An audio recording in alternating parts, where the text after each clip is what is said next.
ଆସନ୍ତୁ ଆଜି ଏକ ବହୁତ ସୁନ୍ଦର କାହାଣୀ ଶୁଣିବା। ଏମିତି ଏକ କାହାଣୀ ଯାହା ଆମକୁ ଏକ ବଡ଼ କଥା ଶିଖେଇବ କି କେମିତି କ୍ରୋଧକୁ ବି ଗୋଟେ ଉପହାର ଭଳି ମନା କରିହୁଏ। କେବେ ଭାବିଛନ୍ତି ଯଦି କ୍ରୋଧ ଗୋଟେ ଉପହାର ହୋଇଥାନ୍ତା ଆଉ ସେଇଟାକୁ ନେବେ କି ନାହିଁ ସେ ନିଷ୍ପତ୍ତି ପୂରାପୂରି ଆମ ହାତରେ ଥାନ୍ତା, କେମିତି ଲାଗନ୍ତା? ହଁ, ଆଜିର ପୂରା କାହାଣୀଟି ଏଇ ଗୋଟିଏ ପ୍ରଶ୍ନକୁ ନେଇ। ତାହେଲେ ଆଉ ଡେରି ନ କରି ଚାଲନ୍ତୁ କାହାଣୀ ଭିତରକୁ ଯିବା। କଥାଟା ହେଉଛି ବହୁତ ପୁରୁଣା କାଳର। ସେତେବେଳେ ଜଣେ ବହୁତ ଜ୍ଞାନୀ ଆଉ ଶାନ୍ତ ସ୍ୱଭାବର ଶିକ୍ଷକଙ୍କର ଭେଟ ହୁଏ ଜଣେ ଭୟଙ୍କର ରାଗୀ ଲୋକ ସହିତ। ଆଉ ସେ ଶିକ୍ଷକ ଆଉ କେହି ନୁହନ୍ତି, ସେ ଥିଲେ ନିଜେ ଗୌତମ ବୁଦ୍ଧ। ସେ କ'ଣ କରୁଥିଲେ ନା, ଗୋଟେ ଗାଁରୁ ଆଉ ଗୋଟେ ଗାଁକୁ ଯାଏ ଲୋକମାନଙ୍କୁ ଦୟା, କ୍ଷମା ଆଉ ଶାନ୍ତିର ବାଟ ଦେଖାଉଥିଲେ। ଜାଣନ୍ତି, ତାଙ୍କର ସେଇ ଶାନ୍ତ ସ୍ୱର ଆଉ ମୁହଁରେ ଥିବା ସ୍ନେହଭରା ହସ, ସେଇଥିପାଇଁ ତ ସମସ୍ତେ ତାଙ୍କୁ ଏତେ ଭଲ ପାଉଥିଲେ। କିନ୍ତୁ ସବୁଦିନ ତ ଆଉ ସମାନ ଯାଏନି ନା।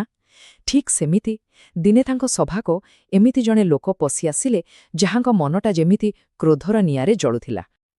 ଆଉ ସେ ଲୋକ ଜଣକ ବୁଦ୍ଧଙ୍କୁ ରାଗେଇବା ପାଇଁ ଯେମିତି ପଣ କରି ଆସିଥିଲେ। ସେ ତାଙ୍କ ଉପରେ ପାଟି କଲେ, ଯାହା ଇଚ୍ଛା ତାହା ଅପମାନିଆ କଥା ସବୁ କହିଲେ। ତାଙ୍କର ଗୋଟିଏ ହିଁ ଉଦ୍ଦେଶ୍ୟ ଥିଲା, କେମିତି ବି ହେଉ ବୁଦ୍ଧଙ୍କର ସେଇ ଶାନ୍ତିକୁ ଭାଙ୍ଗିଦେବେ।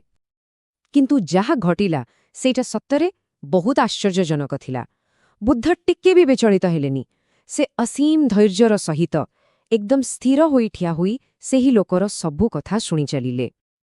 ଯେତେବେଳେ ସେ ରାଗୀ ଲୋକଟା ପାଟି କରି କରି ନିଜେ ହିଁ ଥକିଗଲା, ଠିକ୍ ସେତିକିବେଳେ କାହାଣୀରେ ଏକ ନୂଆ ମୋଡ଼ ଆସିଲା। ବୁଦ୍ଧ ଶେଷରେ ନିଜର ନୀରବତା ଭାଙ୍ଗିଲେ। ବୁଦ୍ଧ ବହୁତ ଶାନ୍ତ ଆଉ ମଧୁର ସ୍ୱରରେ ପଚାରିଲେ, ଆଚ୍ଛା, ଗୋଟେ କଥା କୁହ, ଯଦି କେହି ତୁମ ପାଇଁ ଗୋଟେ ଉପହାର ଆଣେ ଆଉ ତୁମେ ତାକୁ ଗ୍ରହଣ କରନ, ତେବେ ସେ ଉପହାରଟା ଶେଷରେ କାହାର ହୁଏ? ଏମିତି ଗୋଟେ ଅଜବ ପ୍ରଶ୍ନ ଶୁଣି ଲୋକଟାର ରାଗ ଯେମିତି କୁଆଡ଼େ ଉଭେଇଗଲା। ସେ ଚିତ୍କାର କରିବା ତ ଭୁଲିଗଲା, ବରଂ କିଛି ସମୟ ପାଇଁ ଗଭୀର ଚିନ୍ତାରେ ପଡ଼ିଗଲା। ଟିକିଏ ଭାବିବା ପରେ ସେ କହିଲା, ହଁ, ଏଇଟା ତ ସିଧା କଥା। ଉପହାରଟା ଯିଏ ଆଣିଥିବ ଶେଷରେ ତ ତା ପାଖରେ ହିଁ ରହିବ।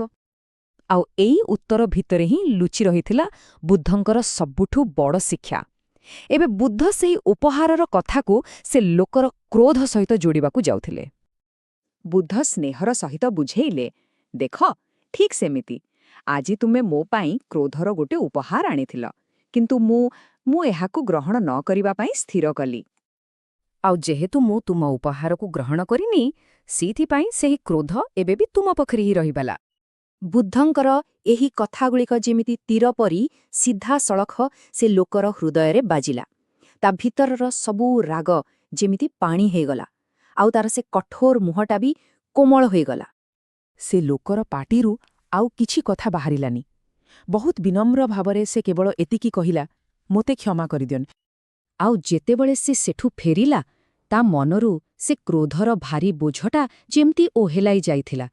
ସେ ନିଜକୁ ବହୁତ ହାଲୁକା ଅନୁଭବ କରୁଥିଲା। ତେବେ ଏହି ଛୋଟ କାହାଣୀଟି ଆମ ଜୀବନ ପାଇଁ କେତେ ବଡ଼ ଶିକ୍ଷା ଦେଇଗଲା? ଚିନ୍ତା କଲେନି? ଆସନ୍ତୁ ଦେଖିବା ଆମେ ଏଥିରୁ ଆହୁରି କ'ଣ ସବୁ ଶିଖିପାରିବା। ଦେଖନ୍ତୁ, ଏଥିରୁ ମୋଟାମୋଟି 3ଟା ବଡ଼ କଥା ଶିଖିବାକୁ ମିଳୁଛି।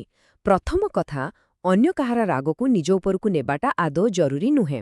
ଦ୍ୱିତୀୟରେ, ରାଗ ବା ପାଟିତୁଣ୍ଡ ବଦଳରେ ଶାନ୍ତିର ବାଟ ବାଛିବାର ଅଧିକାର ଆମ ପାଖରେ ସବୁବେଳେ ଅଛି। ଆଉ ସବୁଠୁ ଗୁରୁତ୍ୱପୂର୍ଣ୍ଣ କଥା ହେଲା, ଦୟା ସବୁବେଳେ ଝଗଡ଼ାଠାରୁ ବହୁତ ଅଧିକ ଶକ୍ତିଶାଳୀ। ଗୋଟେ କଥା ସବୁବେଳେ ମନେ ରଖିବା ଦରକାର, ପରିସ୍ଥିତି ଯାହା ବି ହେଉନା କାହିଁକି, ଆମେ କେମିତି ପ୍ରତିକ୍ରିୟା ଦେବା ସେ ନିଷ୍ପତ୍ତି ନେବାର ଶକ୍ତି ସମ୍ପୂର୍ଣ୍ଣ ଭାବରେ ଆମ ନିଜ ହାତରେ ଅଛି। ଆଉ ଏହି ଶକ୍ତି ଆମ ସମସ୍ତଙ୍କ ଭିତରେ ଅଛି।